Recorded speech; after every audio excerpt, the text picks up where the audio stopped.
Alrighty, I want to welcome on my next guest. We've got Andy Slavitt, former acting administrator of the Center for Medicare and Medicaid Services. Andy, has everything going? It's a wild world right now we're living in. Hey, Zach. Thanks for having me on. Absolutely, absolutely. So, with everything going on right now, are you showing? Do you have signs of hope that we're kind of getting this together, or are you concerned? We will. I mean, the signs of hope are actually from around the world. That you see countries in Europe and in Asia and in Australia and New Zealand who've figured out how to live alongside the virus with very low case counts and get back to approximation of normal. You know, they still have I think a fair amount of, they were still very watchful. Here in the U.S., we've not been as successful, but it's not because it's not possible. It's because we just haven't really put in the work yet. What percentage of the country do you think is taking this seriously?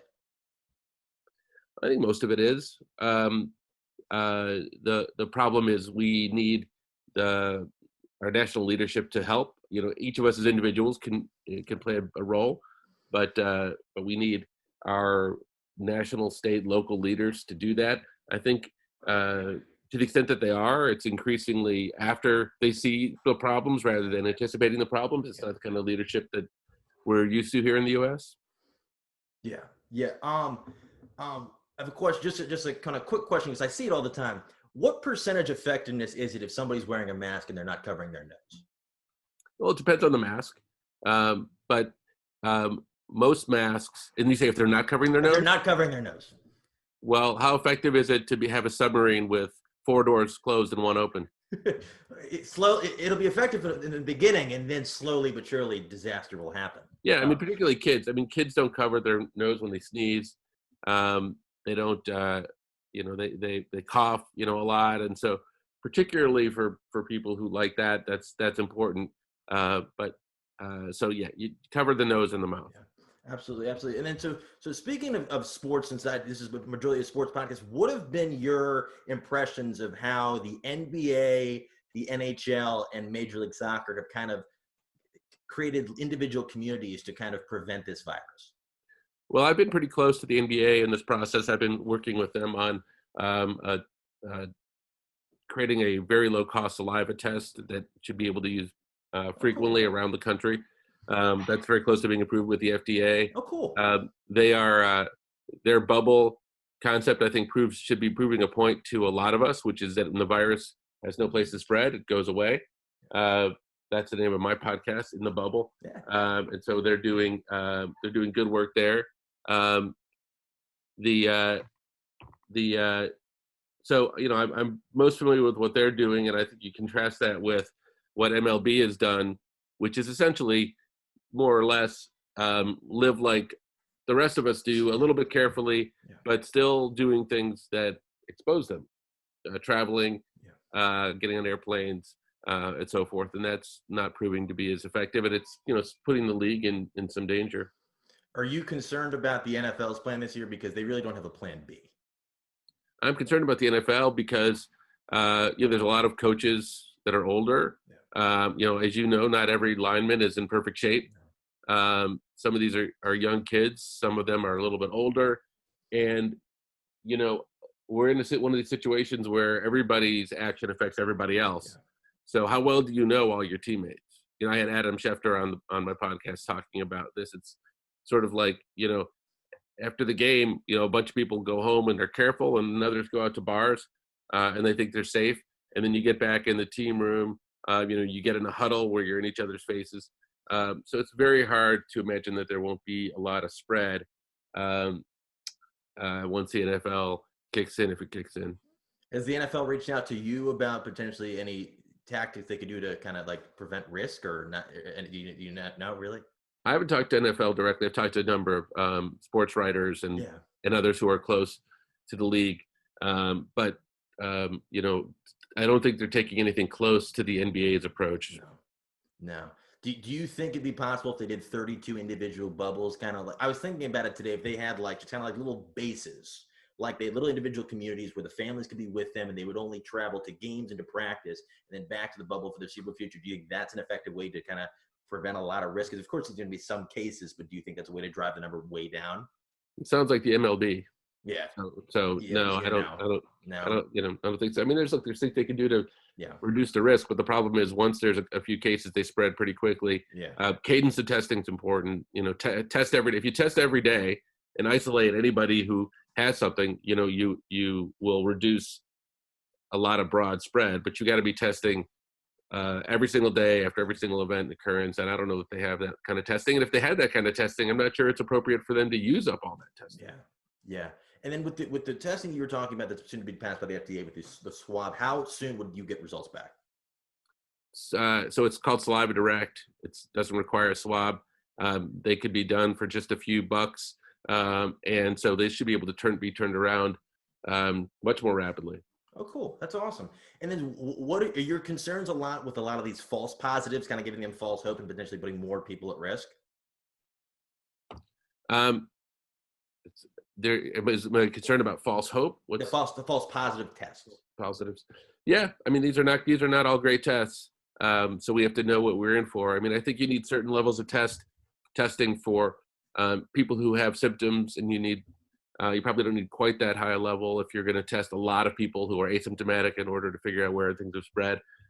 So not every test has to be perfect, but it has to be applied well, and we will have to continue to watch the data. We've got to be focused on making sure that if there's not good data to support a test, we stop it and replace it with another one. And so I've been following along with your threads that you post very often about just kind of what we can do as a country. And so if everybody in the country realized the severity of what we were going through right now, wore masks, did distancing, only went out for essentials, grocery stores, people do takeout, restaurants closed, inside bars closed, everything just the bare minimum. How quickly could we drive down this outbreak? Well, just look at New York. I mean, New York had as quick a decline as they did a rise. If you look at the shape of the curve, it went pretty close to straight up, and it's gone pretty close to straight down, and that's because they've done a lot of the things that you just mentioned. Yeah, and then so far we've already seen more than 150,000 people lose their life from this virus. If the entire country and everybody in Washington had taken this seriously from the start, what do you think that number could have been? Well, I think if we had a sort of level of loss of life that they had in Germany, which is a country that's very large, diverse, maybe not as diverse as ours, et cetera, we probably would have lost about, would have lost probably about 20% as many as we've lost to date. So, I think we at this point we should be looking at every death as having been preventable from here on in. So beginning of the pandemic, it was mostly people sort of later in age that were being affected, and now it's mostly young people. Why do you think young people as a whole are not taking this seriously at all? Well, I don't think your characterization is correct. I think there were a lot of young people affected in February and March in New York, and what happens is it spreads in places where it's easiest to spread. So it goes to places where there's a lot of indoor activity, where a lot of people are together without a lot of ventilation, breathing the same air, and from there it spreads because you can't perfectly cocoon older populations. So from there in New York, it spread to older populations. Same thing happened in Florida, Texas, and Arizona.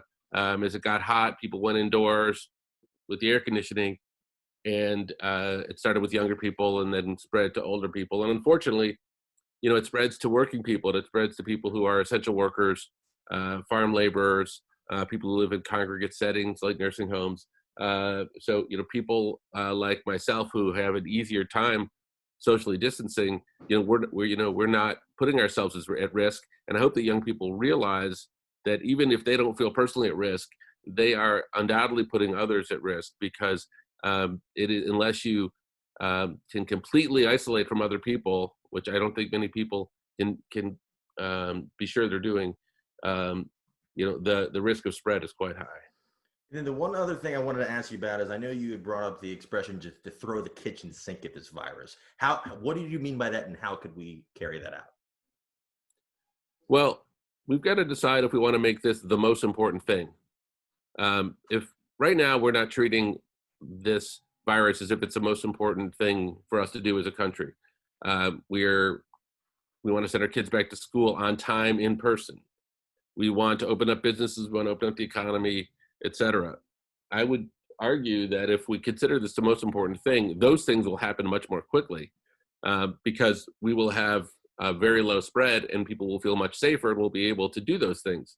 But right now, we're not willing to take the steps by throwing the kitchen, because if we think it's the most important thing, we'll do what? We'll throw the kitchen sink at this. We'll do everything we know works. And it's not a mystery what works. It's not that we're sitting here saying, wow, we just can't figure this thing out. The rest of the world has figured it out. We figured it out. We just, other than perhaps New York, we've refused to take the steps. Yeah, that's interesting. Do you think all of the marches and protests led to any of the spikes, or do you think most people were being responsible wearing proper protection? I think you're safer if you are outdoors than indoors. I think you're safer if you're social distancing than not social distancing.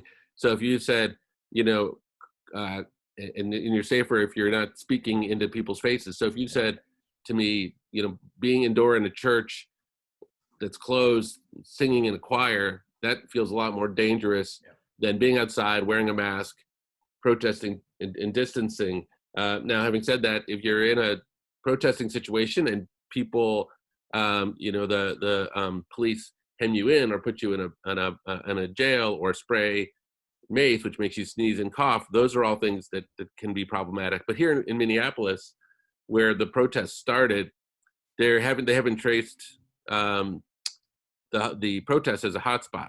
They have traced 15 bars in Minneapolis where people have been congregating, younger people have been congregating as major hotspots. But so far not the protests. Doesn't mean that that you don't need to take precautions. But I'm much more comfortable with people outdoors. Are you expecting another massive shutdown of everything, or do you think they're just going to kind of ride it out?